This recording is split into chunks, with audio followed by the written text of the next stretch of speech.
तर हे इकडं सगळं उद्योग भवनचा एरिया आहे हा जो इकडं दिसतोय या सगळा. आणि हे सरदवाडीचं धरण आहे.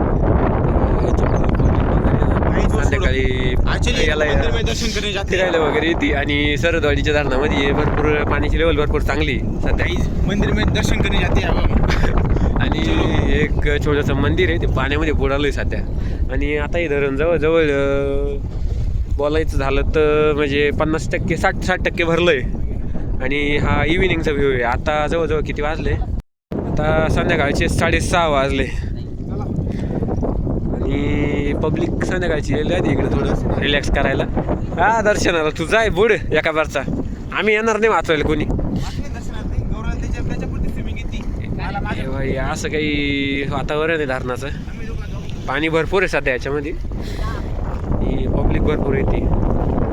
तर याच्याकडे यायला इकडूनच रस्ता आहे. हा उद्योग भवनकडून इकडून रस्ता येतोय. या रस्त्याने इकडून यायला जागा आहे धरणावर.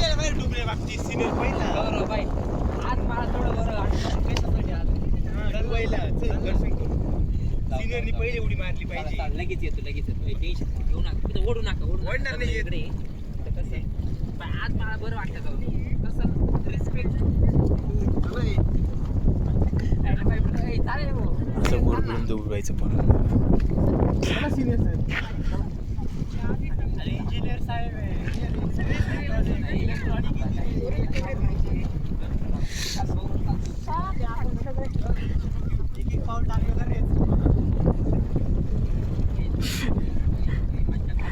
आपल्या पोरांची मस्ती चालू आहे इथं.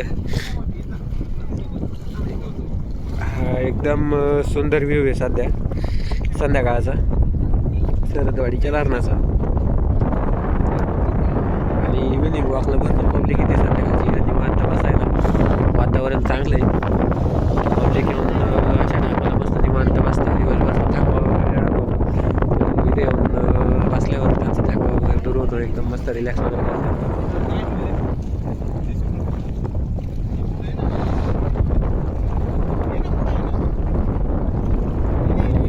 हे जे मंदिर वगैरे दिसतंय इकडं, हे गाव हे सरदवाडी गाव आहे. हे सरदवाडीचं धरण आहे.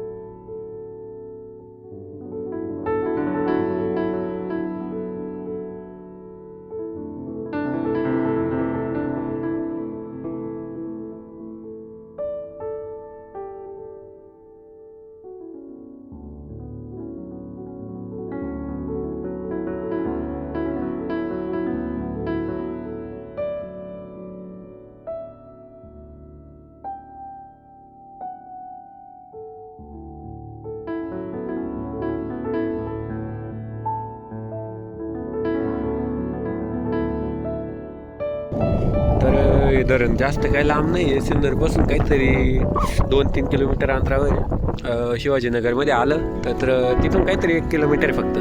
शिवाजीनगरपासून सरळ पुढे यायचं सरदवाडी गाव म्हणून. सरदवाडी गावात आलं का डायरेक्ट तिथंच प्रॉपर धरण आहे. रस्त्याच्या कडेलाच आहे, लगेच दिसतं. कोणाला पण विचारलं तर कोणी पण लोक सांगून देतील. आणि भारी वातावरण आहे एकदम. लोकांचं म्हणजे एकदम एन्जॉय पॉईंट आहे.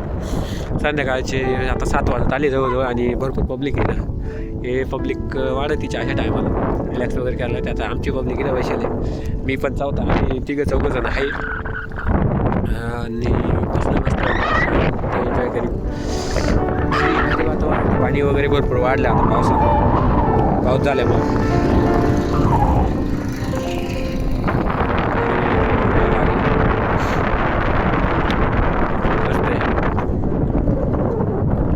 भेटू पुढल्या ब्लॉगमध्ये.